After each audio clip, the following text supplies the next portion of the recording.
Alright, all praise to Yahweh Bahashim Yahweh Shai for allowing me to make this very video. Yahweh being the true name of the Most High, Bahashim meaning in the name of, and Yahweh Shai being the true name of his only begotten Son, who the world ignorantly calls Jesus Christ. Alright, and basically this video, I want to dive into two different topics, right? First being, will we be able to eat meat in the kingdom, right? Will we eat meat in the kingdom? Alright, which the answer is yes. And then the second topic, excuse me, I'm about to say question. The second topic basically going to be about how, the middle wall or partition, man, in Ephesians chapter 2. All right, because basically, you have different, people, Christians or motherfuckers in the world, right, or crackhead Israelites. Basically, they say things on the social media streets and, different apps, whatever it may be, whether it's the clock app, Instagram. All right, wherever you may be, you have different people that say different things. So, I see what people be saying. I'm like, oh, I'll do a video on that later. Sometimes I may download the video, or sometimes I just may do the video without downloading the video. All right, but, you got basically peeps talking about the middle wall partition, all right, between the Jews and the Gentiles. No, stupid. Paul was talking about how the middle wall partition is broken between Judah, the Jews, and Israel, which Israel was the Gentiles, man. Those were the two parties, man. Right? Because the nation Israel are two nations. All right? But let's get into it, right? So the first topic, will we eat meat in the kingdom? The answer is yes. Let's go to Isaiah. Before I read this one, let me read you Micah, the 4th chapter. But you can also read this in Isaiah chapter 2. All right? It's the same exact prophecy. Micah chapter 4. All right? We'll start the first verse. But in the last days, future prophecy, it shall come to pass that the mountain, keep that word in mind, of the house of Yahweh shall be established in the top of the mountains. Mountains represent governments, kingdoms. So this is talking about the kingdom of heaven, the rulership of Yahweh Shai, the reestablishment of the tabernacle of David. This is that mountain. The mountain of Yahweh shall be established in the top of the mountains, and it shall be exalted above the hills, right, above hills, lower governments. It shall be exalted above the lower governments, and people shall flow into it. See that? And many nations shall come and say, come and let us go to the mountain of Yahweh and to the house of the God of Jacob, and he will teach us of his ways, and we will walk in his paths. For the law shall go forth from Zion, the word of Yahweh from Jerusalem, right? Because essentially the mountain is Jerusalem, man. Because that's where the kingdom going to be, right? Is that not the place the Most High chose for himself? Jerusalem, Mount Zion, okay? So why am I reading this? So that you understand Isaiah 25. We read this end time prophecy. We're going to read this in the NIV, okay? Isaiah 25, verse 6. This is talking about the kingdom.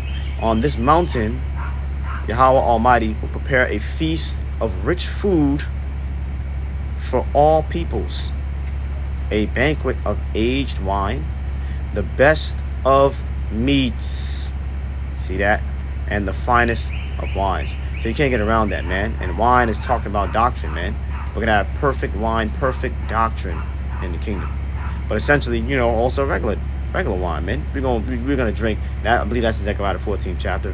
We're gonna make wine the old-fashioned way, man. We're gonna actually have real good fucking wine, man. We're gonna be able to get drunk and do, I'm not talking about party drunk, but you know what I mean. The same way how after the flood, after Noah put in the work, and the flood came and destroyed everything, then he got drunk, man. He didn't do it before. Right now we're in the same phase, man.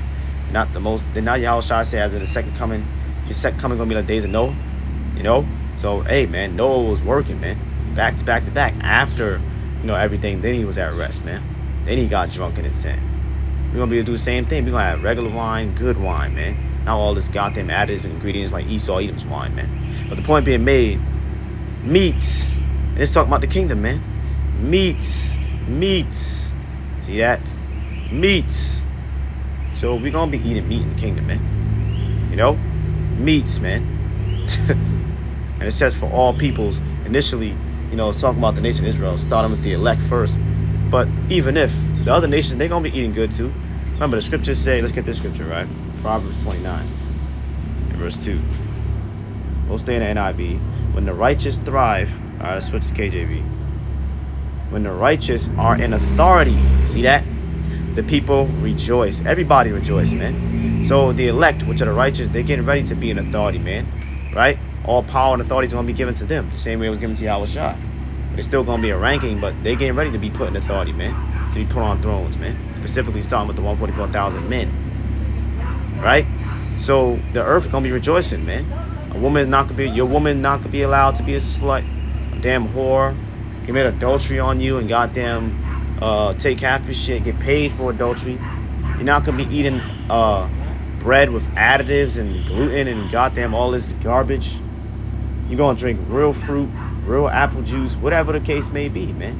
Eat real fruits, you're gonna eat real bread, man. The other nations, them too, man, because the righteous are gonna be in authority, man. Okay? The people rejoice. But when the wicked bear rule, the people mourn. See that? And the wicked are ruling right now. Esau, which is why the earth is under such a perverted frequency. So again, we're gonna have meat in the kingdom, man. We're gonna be eating meat. How we also know we're gonna be eating meat in the kingdom? Ezekiel 36. Remember the laws, statutes, and commandments. All right. I know you hear monkeys behind me. Forgive me for that. But the laws, statutes, and commandments, they're gonna be written on our hearts, man. Ezekiel 36 and verse 24. For I will take you from among the heathen and gather you out of all countries, and will bring you into your own land. Right, it's getting ready to happen at the second coming of Yahushua. Right, unto him, Shiloh, the Messiah, shall the gathering of the people be. So this hasn't happened yet. He didn't do it at his first coming, man.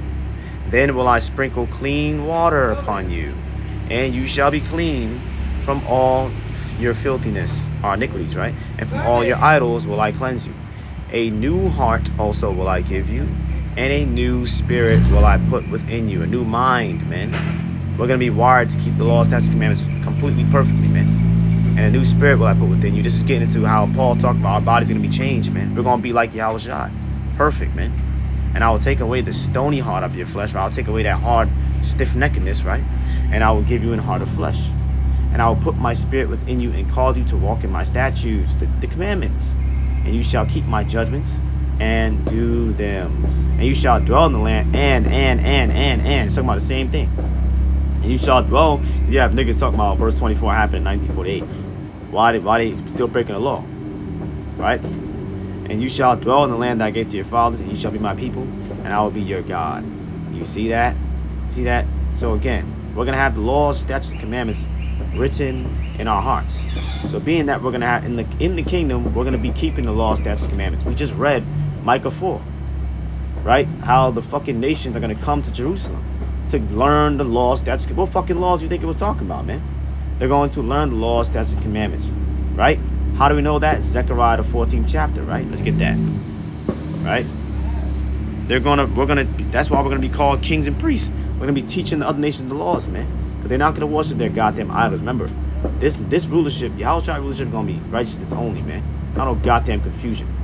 Zechariah 14 and verse 16. And it shall come to pass that everyone that is left of all the nations which came against Jerusalem, right? So everyone that's left of the nuclear destruction, man, that came against Jerusalem, right, shall even go up from year to year to worship the King, Yahweh of hosts, and to keep the Feast of Tabernacles, the feast days, man. So the nations are going to be keeping the Feast of Tabernacles. Why? Because we're going to force them to keep the laws. We're going to teach them the laws, man. And it's going to be forced, too. And it shall be that whoso, and this proves it, and it shall be that whoso will not come up all the family of the earth unto Jerusalem to worship the King, Yahweh of hosts, even upon them shall be no rain. We're going to punish them. If they don't come up to keep the laws, statutes, commandments, really, and if they don't come up to keep the Feast of Tabernacles, man, we're going to punish them, right? You ain't getting no rain, you can't grow no crops. And if the family of Egypt go not up and come not that have no rain, there shall be the plague, whereof Yahweh will smite the heathen, so all of them, that come not up to keep the Feast of Tabernacles. This shall be the punishment of Egypt and the punishment of all nations that come not up to keep the Feast of Tabernacles. You see that? So we're going to be teaching the laws, statutes, and commandments, what you just read in Micah 4, to the goddamn nations, man. And we're going to force them, right, to worship the one true living God, the Most High, man. But their ass going to be slaves. And we're going to force them, we're going to force them to keep the Feast of Tabernacles. So in the kingdom, we're going to be keeping the feast days, right? Now, why do I mention this, right? Because remember, right, the laws in the kingdom are going to be written on our hearts, right? Passover. When you go back to Exodus chapter 12, right? How do you keep the Passover? Nigga, you have to eat a lamb, right? And I believe it was a male of 3 years. Right? Let's go and read it, man. How are we going to keep the Passover, which is in the laws, which is a feast day? Exodus 12. Let me get to the point. Verse 3. Speak unto the congregation of Israel, saying, in the 10th day of this month, they shall take to them every man a lamb, according to the house of their fathers, a lamb for an house. And if the household be too little for the lamb, let him and his neighbor next unto him take it according to the number of the souls. Every man according to his eating shall make your count for the lamb. Your lamb shall be without blemish, right? No marks in it, right? It got to be healthy, whole, strong. No goddamn bruises. A male of the first year. You shall take it out from the sheep or from the goats. And you shall keep it up until the 14th day of the same month. And the whole assembly of the congregation of Israel shall kill it in the evening. See that? So how are we going to keep the Passover in the kingdom, man? If we're not going to eat meat, we have to eat a lamb. Remember, we're going to be perfect in the law, statutes, commandments, man. So, I mean, I don't get it, man. So those are two ways to prove we will be eating meat in the kingdom, man. We're going to enjoy meat, man. Right? We're going to enjoy meat. Lamb and, goat. All things that are, lawful. See that? All things that are lawful. So again, man, we going to be fucking eating meat in the kingdom. All right? And there's probably other precepts too that I probably don't know right now off the top of my head. All right? It's probably swimming out there. The point being made, nigga, we going to eat fucking lamb in the kingdom. How we going to keep the God? How we going to keep Passover, man? Can't get around that. But anyway, nonetheless, even Yahushua before his ascension, did he not keep the Passover? Right? So again, we're going to be eating meat in the kingdom. Secondly, let's go to Ephesians chapter 2. This middle wall partition, man. And it's so crazy, man. As Peter said, a lot of people, they stumble at Paul's letters, man. They twist it because they're unlearned and unstable. And Paul's letters are advanced. All right? Ephesians chapter 2, which they are, man. Them joints have you perplexed, man. Have you getting headaches. All right? Ephesians chapter 2. And let's start at verse. We get to the point. 14. For he, Yahushua, is our peace, who hath made both one, right? Who hath made us one, and have broken down the middle wall of partition between us. All right? So basically, imagine, there's a giant ass wall between two parties, right? The Jews and the Gentiles. Yahushua broke that wall, man. Now we're gathered in one, right? So this really shows you that these Christians don't know the Bible, man. For he, Yahushua, is our peace, who hath made both one, and have broken down the middle wall of partition between us, right? Now, remember, Paul is teaching the scriptures. What the fuck? He's not teaching the New Testament, right? So he's obviously teaching the Old Testament, which is why Paul said he spoke nothing. Let me get that precept first to give you some understanding. Paul said he spoke nothing but that which the prophets spoke, man. Right? Acts 24, he also said he believed everything written in the prophets. Okay? Acts 26 and 22. Having therefore obtained help from God, is Paul speaking, I continue unto this day, witnessing both the small and the great, saying none other things than those which the prophets and Moses did say should come. See that? And then he tells you, but the point being made is Paul spoke nothing but what the prophets and Moses did say should come. If you go to Acts 24, around the 12th verse maybe, Paul said he believes everything written in the prophets. Remember, what the fuck scriptures is he teaching, man? Right? Let's go to Acts 17. Verse 10. And the brethren immediately sent away Paul and Silas by night unto Berea, who coming thither went into the synagogue of the Jews, Israelites. These were more noble than those in Thessalonica, in that they received the word with all readiness of mind, and searched the scriptures daily whether those things were so. So these men were searching the scriptures to see if what Paul and Silas were saying was real, man. What fucking scriptures are they searching?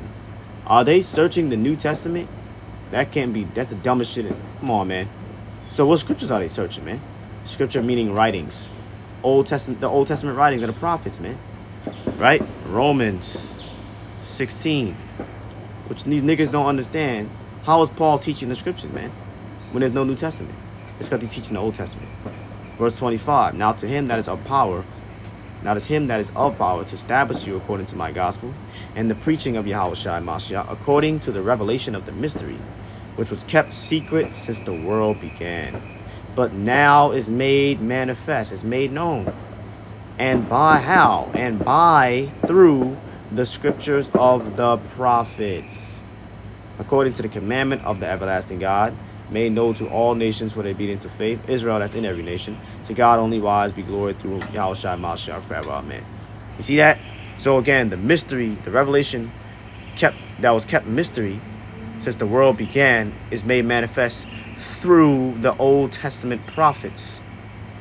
You see that? Which is also made manifest through preaching it. That's Titus. That's Jude 1 and 3. You see that? So again, the Old Testament prophets laid the foundation. Why the fuck you think they're quoting them so much? What scriptures are they teaching?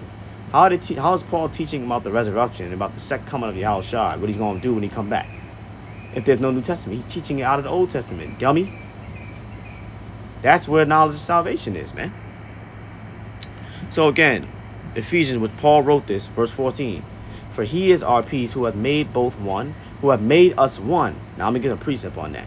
And have broken down the middle wall partition between us. Right, so there was enmity between us, right? Now, Zechariah 11. Mind you, Paul's teaching the Old Testament, so you're not going to understand what he's saying unless you go back to the Old Testament. What happened in the past? Zechariah 11 to 14. Then I cut asunder mine other staff, even bands, that I might break the brotherhood between Judah, southern kingdom, the Jews, and Israel, northern kingdom, which became Gentiles, in Hosea 1. See that? So the Most High broke the brotherhood between Judah and between Israel. And this goes all the way back to Solomon. After Solomon's death, when the nation Israel split between Judah and Israel, between Rehoboam, which was the king of Judah, Solomon's son, and then and then Jeroboam, which was the king of Israel, man, the northern kingdom. Israel, when they split, Judah and Israel were killing each other, man. Like they were the other fucking nations. They was making pacts with the actual other nations to go up against their brothers, man. You see? So the Most High broke the brotherhood between Judah and Israel. There was a middle partition between Judah and Israel. Those are the two parties, man. Judah, which are the Jews, Judah, Benjamin, and Levi, and Israel, which Israel are the Gentiles in the New Testament, man. Hosea, the first chapter. See that? That's the two parties, man. You see? All right. That's why we go to Isaiah, the 11th chapter, which we're about to read in Isaiah 11. This is a future prophecy. It's not going to happen to Yahushua return. The envy, okay? Also of Ephraim, the northern kingdom, sometimes called Israel, sometimes called Joseph, shall depart, shall leave. And the adversaries of Judah shall be cut off. Here's the point.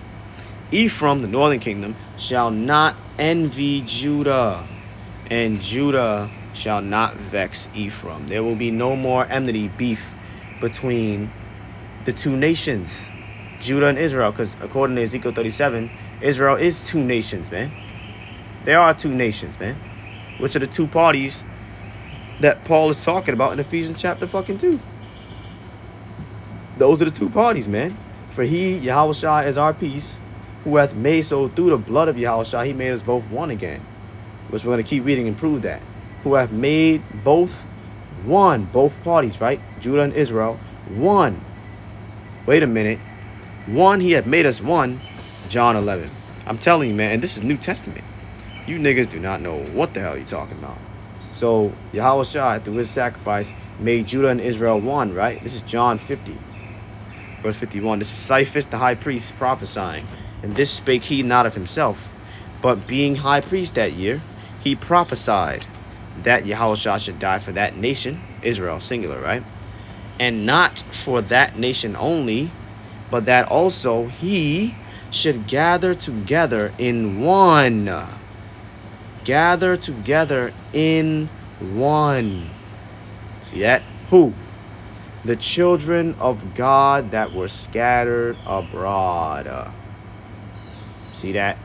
And who are the children of God that were scattered abroad? James 1:1, the 12 tribes. You see that? The 12 tribes, man. All of them. 12, man. The 3, Judah, Benjamin, Levi, and the rest of the tribes, the northern kingdom, Israel. And there's other precepts too. Hosea, 8 and verse 8. Israel, which is the northern kingdom, which became Gentiles. They're the Gentiles in the New Testament. Israel is swallowed up. Now shall they be among the Gentiles. Hosea 8 and 8, my nigga. So again, Yahushua is to gather together in one. The children of God scattered abroad. The Judah, and Ephraim, man. Because we're not one. And Yahushua practically hasn't even done this yet. He's going to do this at his second coming, man. That's Jeremiah 3 and 18. The house of Judah and the house of... let me get that right. Let me just grab it for you. Jeremiah 3 and 18. In those days, future prophecy, the house of Judah, southern kingdom, shall walk with the house of Israel, northern kingdom. And they shall come together, gather together in one, out of the land of the North America, to the land that I've given for an inheritance unto their fathers. Right? Which is our land. So, Ephesians 2 and 14, for he is the Yahushua, right, is our peace, who hath made both Judah and Israel one. I wonder who that's talking about. And have broken down the middle wall partition between us, right? Because we were fucking killing each other, man. And even in the New Testament, man, even in the New Testament, the Jews hated the foreigner Israelites. Remember, the Jews, let's go to John chapter 7, they knew that Israel, the northern kingdom, they knew they were scattered. This is the proof right here. John 7:34. Red letter, this is Yahushua speaking. You shall seek me and shall not find me, and where I am, thither you cannot come.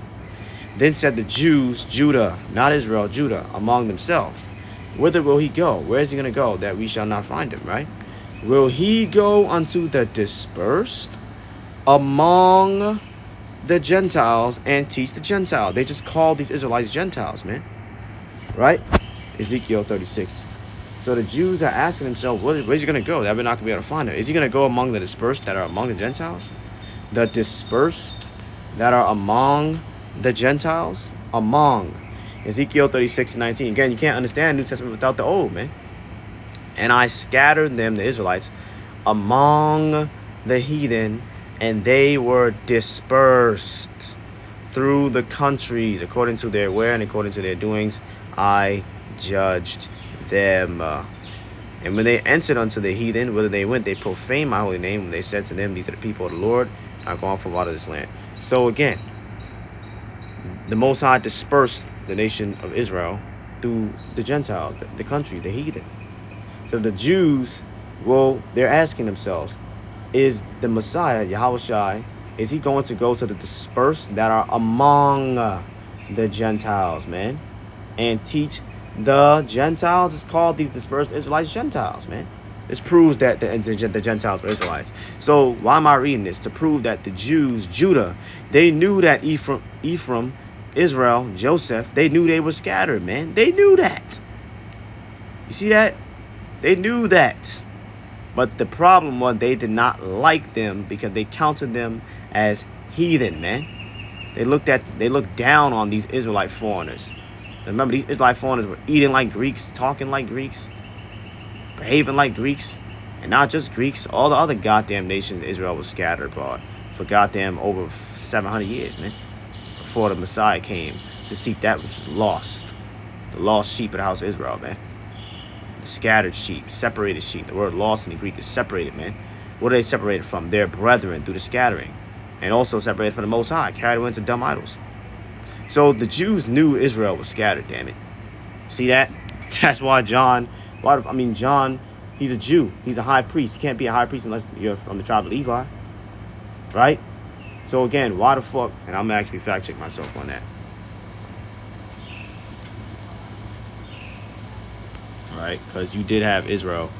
They were fucking setting up people that weren't Jews. Exactly. He's you can't be a high priest unless you're tribe of Levi. So Cephas, which when we read John 11, he should gather together in one.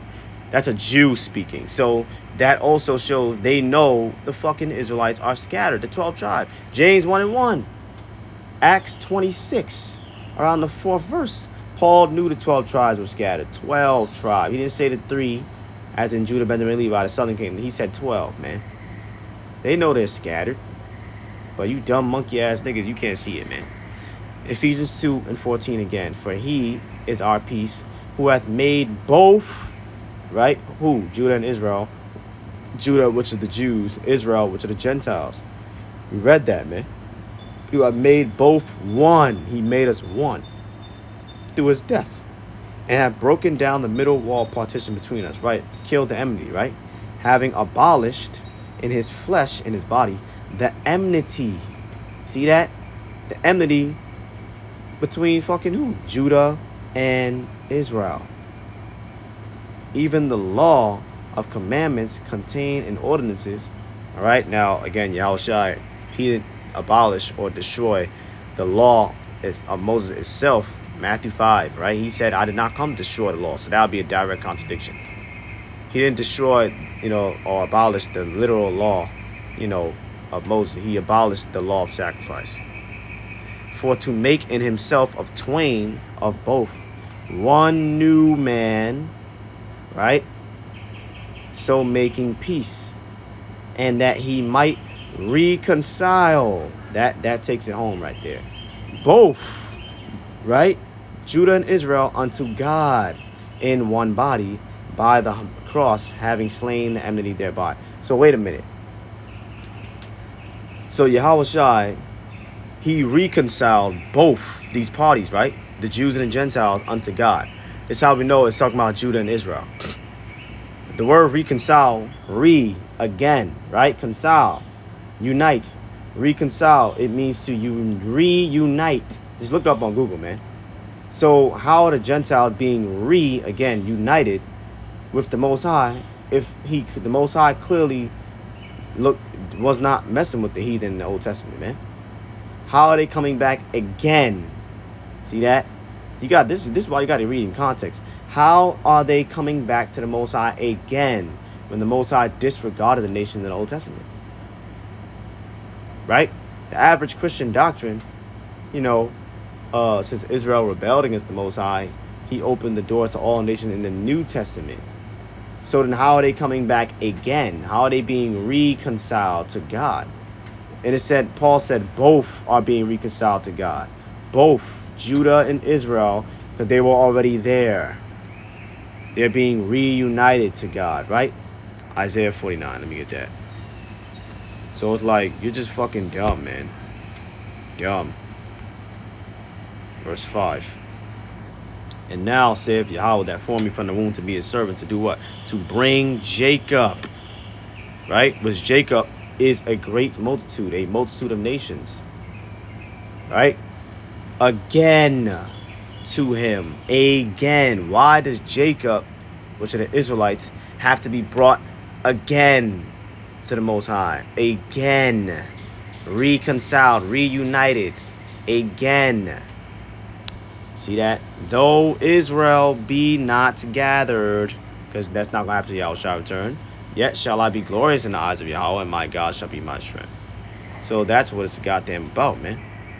So again, and that he, Yahushua, might reconcile both, reunite both, who? The Jews, Judah, and Israel, which Israel are the Gentiles. Both, and this makes perfect sense, man. Because you have to understand, you have to explain to me how non-Israelites are being reunited with God. That means they're coming back where they already were. How? When you niggas is saying that, man, get the fuck out of here. That he might reunite both unto God in one body by the cross, right? His sacrifice, having slain the enmity thereby, and came and preached peace to you which were afar off, and to them that were nigh, right? And came and preached peace to you which are afar off. Who is that talking about? He came and preached peace to you that were far off. Ezekiel 11, verse 16. Therefore say, thus saith Yahweh God, although I have cast them far off among the heathen. See that? And although I have scattered them among the countries, yet will I be to them as a little sanctuary in the countries where they shall come. Okay? So, again, Who are the people that, came and preached to afar off? Israelites, man.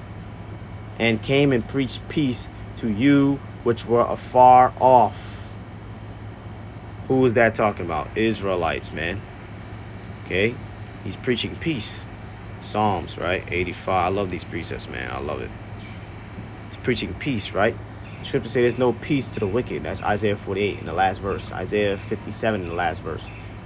Excuse me. Psalms 48. No. Okay. Yeah, I was wrong. That's Isaiah 48 in the last verse.